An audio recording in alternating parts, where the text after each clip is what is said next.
degree of emphasis upon thinness in our society really does create a lot of unhappiness and also does create eating problems. Actually, I'm quite concerned about both gymnastics and dance because for both of them, they really demand a shape which is prepubescent. So one of the important things in a family is to not just say the right things, but also to represent values within the family that are weight friendly and that don't involve criticizing people around their weight or their shape.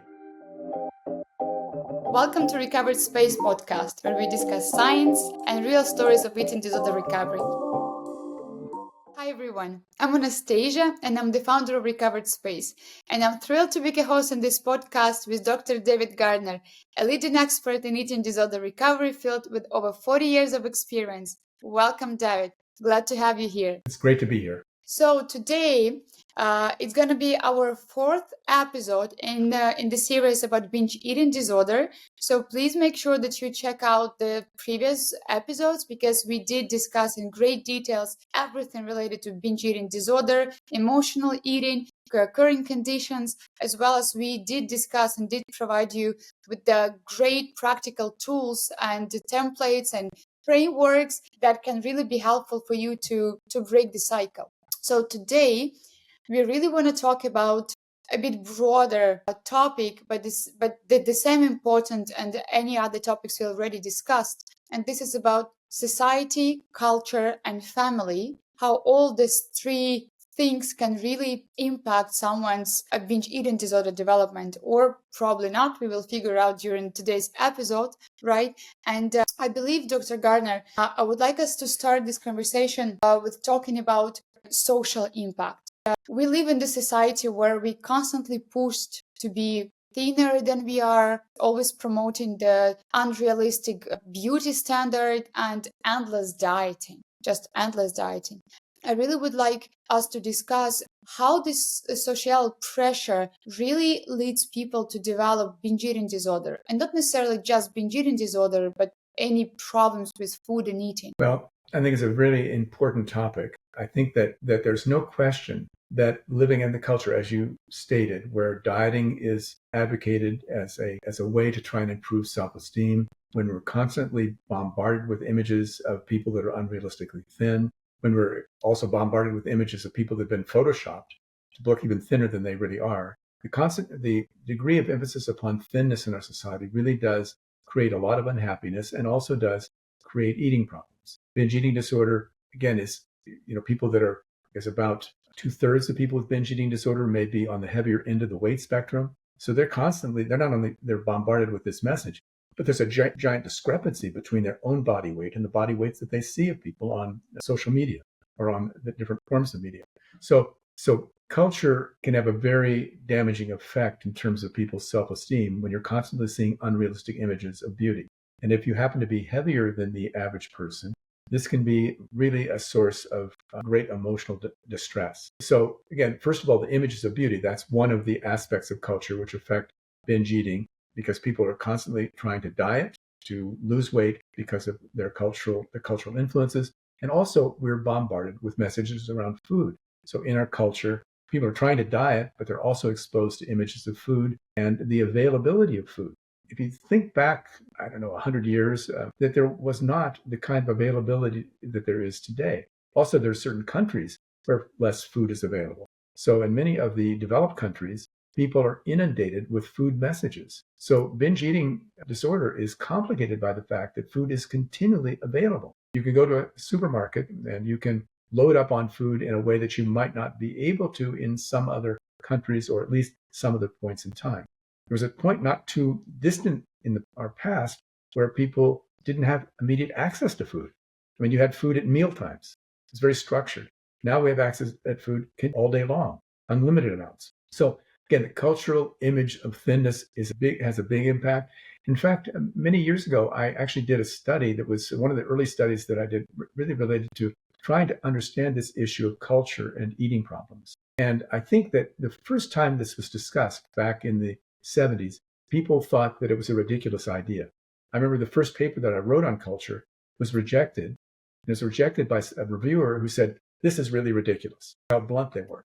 because people thought, and in this case, it was a study of anorexia nervosa, trying to look at whether or not cultural pressures were important by studying people in the ballet. Because if cultural pressures are important in society in general, in a situation where cultural pressures are enhanced and the preference for thinness is even greater, such as in the ballet, you'd expect there to be greater incidence of eating problems. Well, indeed, in this study, I showed that that was the case, that either both fashion models and people in a ballet school had a much higher incidence of serious eating disorders than people in the general population. But again, this was seen as ridiculous. Well, now, of course, it's well known. It's well established. So again, culture is very important. We just don't live in a society where you're not confronted with images of both attractiveness, beauty, and thinness every day. Yeah, that's so true. And especially I can personally relate to the story about the ballet situation. I was probably 7 or 8.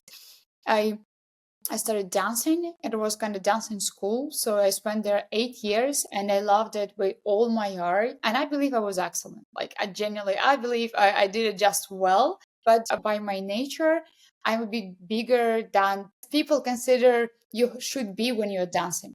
And myself personally, I've suffered all this time from like very hurtful comments from my dancing teachers and not even mates. My mates, like girls who were dancing with me, they were very nice and cute and sweet. They were just thinner than I was, so they didn't really have this problem.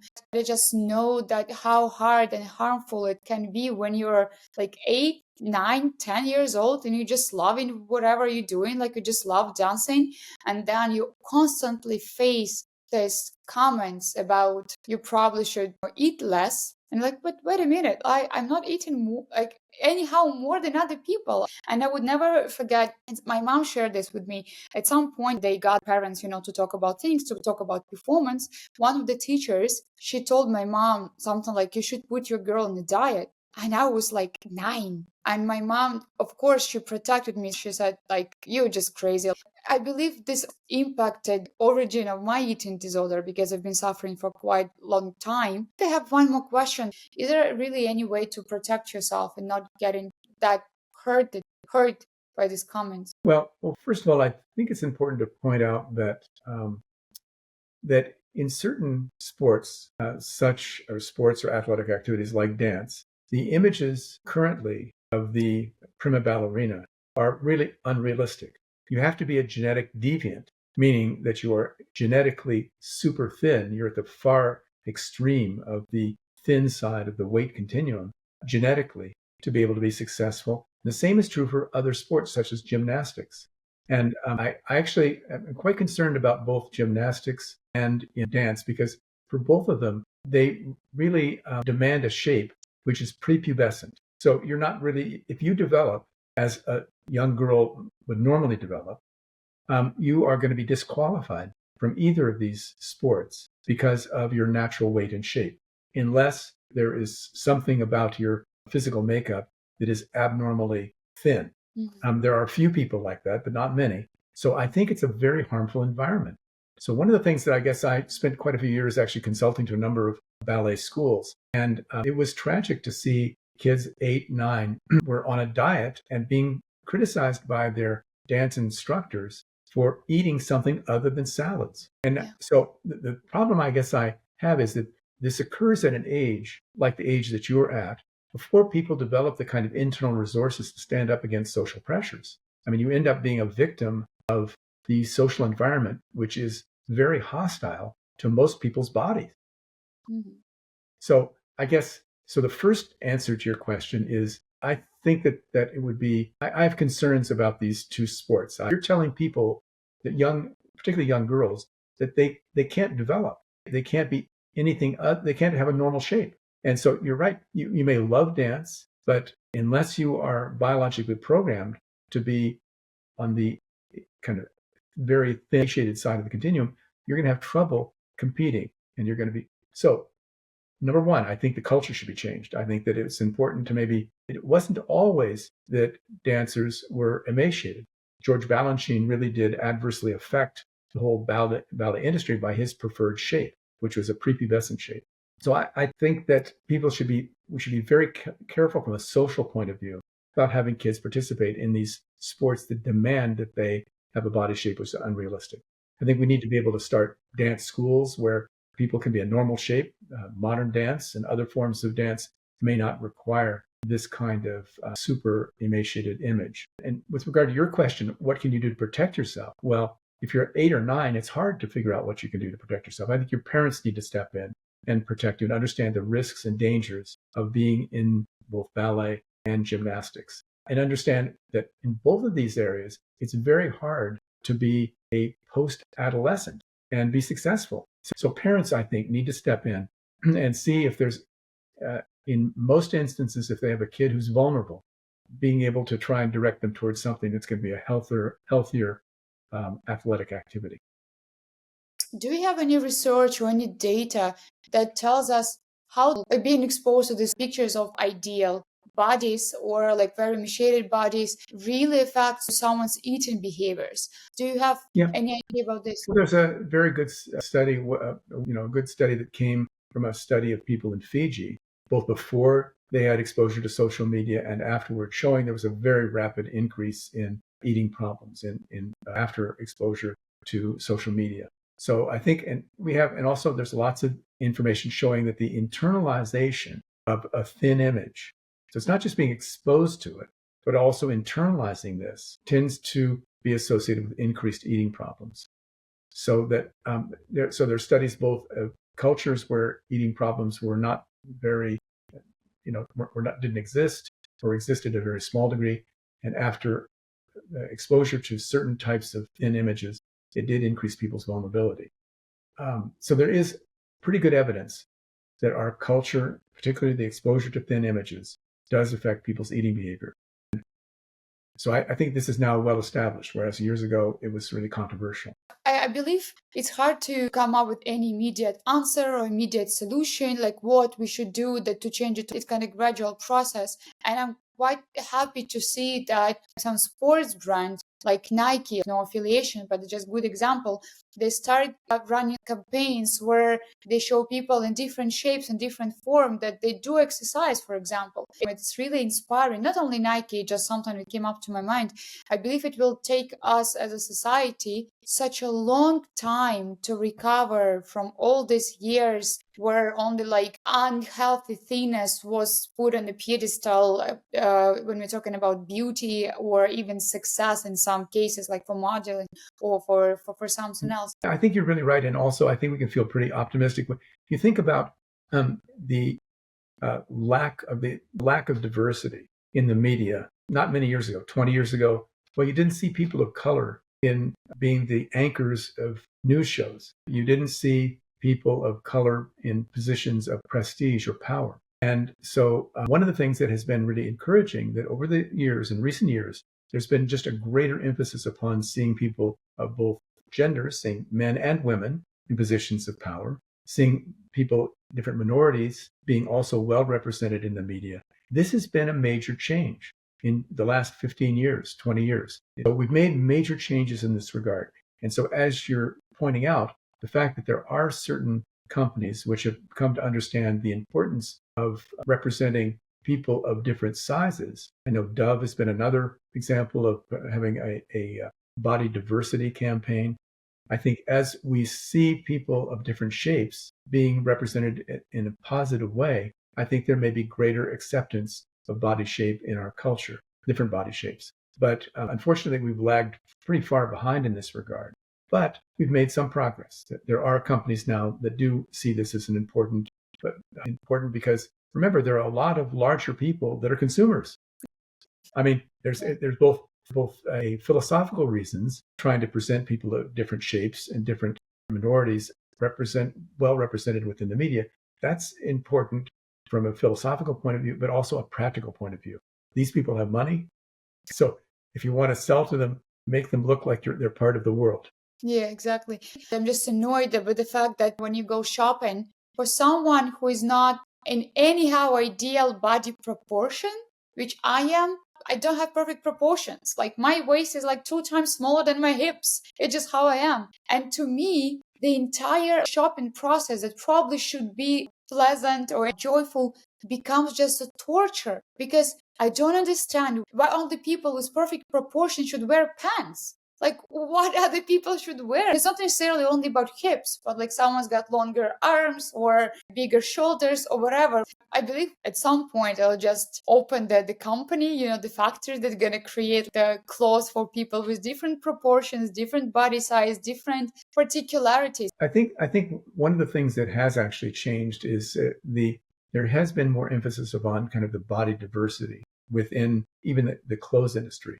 I remember I was once consulted to the National Association to Advance Fat Acceptance, which was basically an organization, a civil rights organization for larger people. And one of the real problems, they saw many areas of discrimination. And one area is one that you're pointing out, that clothes were made to be quite attractive clothes for thinner people. But when you get into the super sizes or the larger sizes, they look like sacks. They look, people were walking around in sheets. It looked like. Yeah.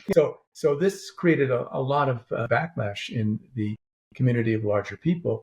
And so a number of things that have happened which have been really, really valuable. One is they are making clothing sizes that are larger, that are attractive, that are really stylish. Also, there's been a greater emphasis upon trying to seek out professionals who are fat accepting. I use the term fat. It's not a disparaging term. Fat is a descriptor. Obesity is a disease. It's a word that's used to define a disease. But fat is simply a descriptor, like short. I don't want to say that I'm underheight. I'm just short. It's a good descriptor. Also, I think being able to say that somebody is either fat or a larger person shouldn't be disparaging, but it's descriptive. And now there's greater movement to try and seek out professionals who have greater acceptance of larger people. Many times people historically have gone to professionals and they have a health problem and they're confronted with the recommendation that, well, I'll treat your diabetes if you lose weight. No, you should treat the diabetes right away. You shouldn't make that predicated on losing weight. And so I think we're seeing large person friendly professionals increasingly. There's a health at every size movement now, which is quite large, which tries to help larger people develop increased and improved health without necessarily recommending that they lose weight. So there's also the clothes industry, professionals, and also overall health has shown greater recognition in recent years in accommodating larger people so that people do not feel they have to lose weight to fit into a particular shape in order to get both services and to get fashion, qualified professionals. No, if you're a large person, you have rights and you should actually have access to the same kinds of positive things in the world as thinner people. Yeah, that's so true. The next topic I would like us to cover is families. How do the way we talk about food, eating, and body image within our families growing up really affects us as adults? What parents should be aware of when they're talking about this topic with their kids? Well, it's important to remember that the impact of families obviously is huge, that kids tend to want to emulate their parents. They internalize the attitudes and the values of their parents. And there's been research showing that, for example, one risk factor for people with eating disorders is having a family member, particularly a mother, who engages in extreme dieting or has an eating disorder. So you can tell a kid anything you want, but if you're acting out things in a different way, if you're super conscious of weight, if you're dieting continuously, how can you tell your pre-adolescent to not diet and be self-accepting? So one of the important things in a family is to not just say the right things, but also to represent values within the family that are weight friendly and that don't involve criticizing people around their weight or their shape. That's the first thing. So I think it's important to not be talking about dieting, not demanding that your kids diet, trying to focus upon healthy eating, but not have that tied to weight. It's important. You can be a healthy eater and be a larger person too. So trying to focus upon eating in a healthy way for health, for physical, for being slim or improve your attractiveness. So families, again, play a huge role. And the attitudes within a family are incorporated by children. And in fact, you don't even have to tell them things. You just need to do things. I know that one of my friends has a kid and they don't want their kid to say things that are inappropriate, but they actually say a few things in their family that are inappropriate. And their kids spout these things in the same way. So again, you need to not just talk the talk, but you need to walk the walk with regard to the way that you convey ideas within the family that are weight accepting and really discourage dieting. And again, it's important to keep in mind how powerful families are in this regard. We're in the midst, at this point, in an American election where there's a hotly debated two candidates and strong preferences for each. And I recently saw a really rather cute television program where they were interviewing 6-year-olds about how they felt about the different political candidates. And I thought it was really amusing that these kids had very strong opinions. Now, they weren't analyzing the details of the candidates, but they were either pro one candidate or pro another candidate. And hearing them spout these kinds of this person's terrible or this person lies or this, spouting these particular opinions when clearly they weren't old enough to really be analyzing policy, but obviously they had internalized the viewpoints of their families with a tremendous amount of vigor. So therefore, really understanding as a parent how important you are as a role model, not by just what you say, but what you do, how that impacts kids. And so you can present people with a very healthy mindset with regard to weight and shape, and not be making rude comments about people who are larger or making rude comments about people based upon attractiveness. I think by doing that, you establish in your kids a sense of both acceptance and inclusiveness of people at a wide range of different shapes and physical attributes. I have another question from my personal experience and from other people's stories that they share. One of the places where they get abused, bullied, or whatever related to their body and the way they look is school. It seems like when you are in this age from, 10 to 16, when you're at school, just so hard to fit in if don't really look like all the other kids. And then it's so easy to get bullied or get excluded from the group of other people just because you look the way you look. What can be done in the best world possible in order to change it? What's your opinion? Well, first of all, the point that you're making is very, very important. With kids of that age can be quite brutal in terms of the comments that they make to other people. They really haven't developed at that point kind of the social guardrails and social decorum that is part of being socialized. So they have strong opinions, and they don't have a very good filter to filter out some of the things that are hurtful. So that's, first of all, that's just partly inherent with the age that these kids are at. But in school, there are some things that can be done. I mean, first of all, I think it's important to have the curriculum focus upon accepting other people. You can try and see if you can't build in some of the social sophistication in kids a bit earlier and, help them develop empathy for other people and acceptance of people who are different from them. I think that's one thing that's critical. Another thing that is really important, I think there's been a worsening of the degree of pressure within schools and the degree of, meanness that can occur with the increased popularity of social media. It used to be that if you wanted to say something negative about somebody, you'd have to say it to their face. And so therefore the threshold was a bit higher for saying things that are objectionable. First of all, you could be punched, you could be kicked. I mean, something could happen. You could be ganged up on by other kids who would observe it. So there were really some factors within our environment which were protected. But now every kid has a cell phone. So there's constant texting, messaging. I think that it's pretty radical, but I don't think there should be, people should be allowed to have cell phones or iPads or whatever in school at all. It interferes with, we know it interferes with learning and distractibility, but also it becomes the medium for anonymously or relatively anonymously being able to offer criticisms and engage in destructive behaviors with regard to bullying. So one thing we can do is we can leave cell phones at home, and maybe parents can recognize the potential damaging effects of them even at home. You may not need to be connected to the world every single moment. I know it's a shocker, but you may not need to be in touch with your friends every second.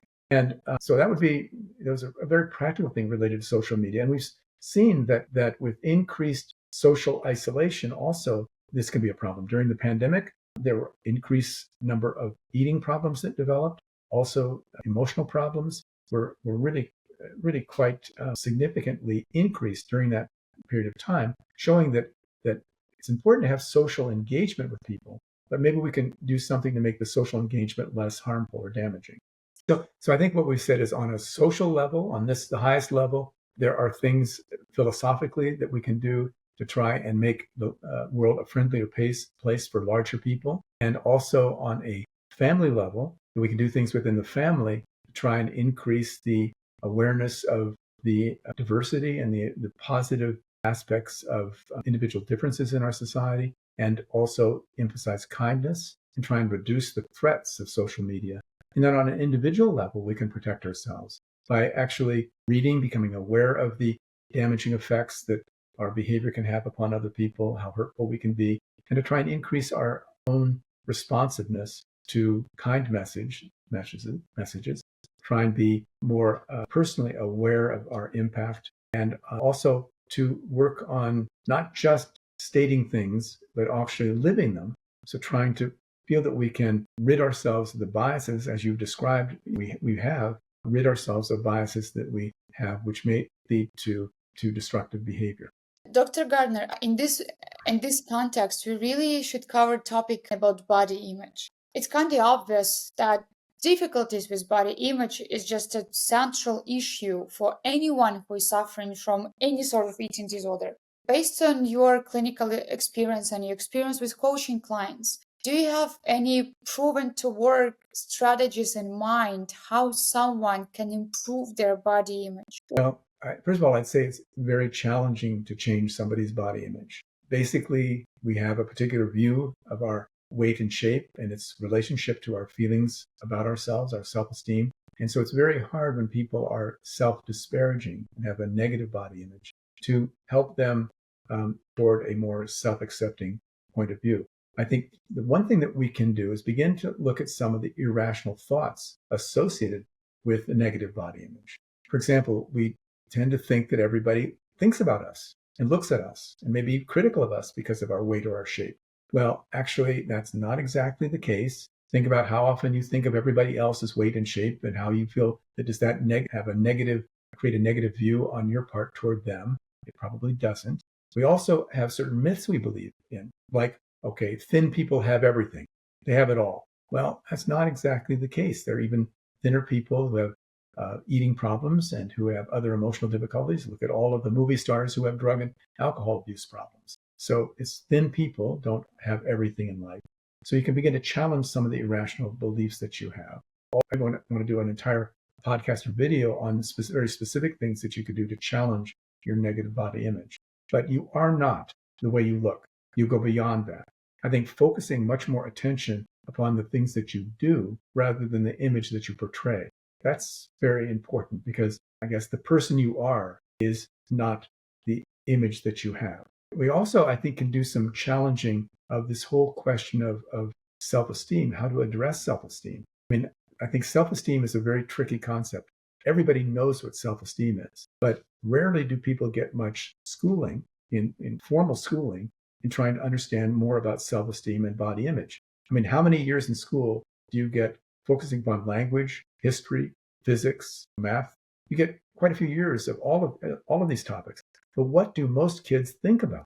Most kids think about, am I okay? Do I look okay? Am I accepted by my peers? So probably the majority of mental time that people spend is focused upon their own kind of rather primitive concept of self-esteem and body image. So I think that it would be good to have a greater amount of time and attention in the curriculum in schools focused upon body image, on self-esteem, and also another topic, which is communication. We don't receive any schooling at all in how to communicate with other people, but we do that all the time. In fact, communication and self-esteem are probably the two most important topics for adolescents, but they don't know much from a formal point of view about how to address problems in these areas. So I would certainly recommend more time and attention spent to providing people with training or schooling in how to think about these concepts. This is not a quick fix for body image problems, but there are a number of things that are possible to do. I think a lot of people spend a tremendous amount of time in front of the mirror. Also, people look at themselves and they make critical comments, internalized critical comments about themselves continuously. People don't show much self-acceptance of their weight. There's also, as we talked about before, overexposure to the media. So that doesn't help body image. Also, the degree to which you focus very specifically on aspects of weight and shape are very important. So I've had clients, for example, that weigh themselves every day. Well, okay. And what do they do? What does this process actually look like? Well, they weigh themselves every day. And if their weight is up an ounce or some small amount, they are sharply critical of themselves and feel they have to do something immediately. So weighing yourself every day means that your focus is every day upon an aspect of your appearance, even if it doesn't manifest itself in some physically conspicuous manner. So going up a half a quarter of a kilogram on the scale shouldn't precipitate hyperfocus and worry and concerns. So I would certainly say that if you have problems with weighing yourself too often, it doesn't have anything to do with controlling your weight. It has a lot to do with internal self-harassment when your weight goes the wrong way. So I think that doesn't help body image, and it really isn't related to your body. It's related to a conceptualization of what it's like to be at an inappropriate weight and what's going to happen to you if you gain weight. So being less focused upon the body, more focused upon what your body can do for you, how it functions, rather than the appearance. What do you do with your body? Okay, do you run? Do you walk? What do you do? Does it get you around? That's important. Is it permit you to watch television because you have eyes? You have different senses. To try and focus upon the function of your body rather than the appearance of your body. I think that can be important. Yeah, no, different example that I kept reminding myself what my body does for me. And one of them was the feeling when I hug someone I love. The feeling when I hug like my best friend or someone else. I was like, oh, wow, if not this construction, I wouldn't be able to feel someone I really like. I agree. I think that talking about your body's function and what it can do for you, that it can provide you with comfort. It can provide you with a sense of, even if you're not great at sports, you can do Tai Chi, you can do other things that involve movement. And so trying to focus upon the comfort your body can provide, the things that it can do, that's what's important about a body, not what it looks like on some kind of personal billboard. Right. So, Dr. Garner, thank you so much for such a profound and deep conversation today. And any last words of encouragement or ideas you want to share with the audience before we close off? I guess the only thing that I'd like to say is, again, I'd like to provide people with appropriate encouragement, because even though body image is a difficult topic and trying to deal with societal pressures are very difficult, it's important to remain optimistic because there can be critical changes. Remember, our society has changed in the last 2 decades. It has changed in terms of the acceptance of diversity in people, and also more recently in body size diversity. And so please be optimistic about the changes that occur within society. And also, we can change our beliefs. Remember that a negative body image is just a belief. It isn't a reality. It's a belief. And you can change your beliefs. Sometimes it's difficult, but they are changeable. So understand, with some effort and by following the kinds of recommendations that we'll make in the Recovered app, you can change your attitudes about body image and about how to approach culture. It's certainly something that is doable. Great. Thanks for these kind words, and they're very inspiring. Thank you so much, David. And till the next time, take care. I will do that. You take care too.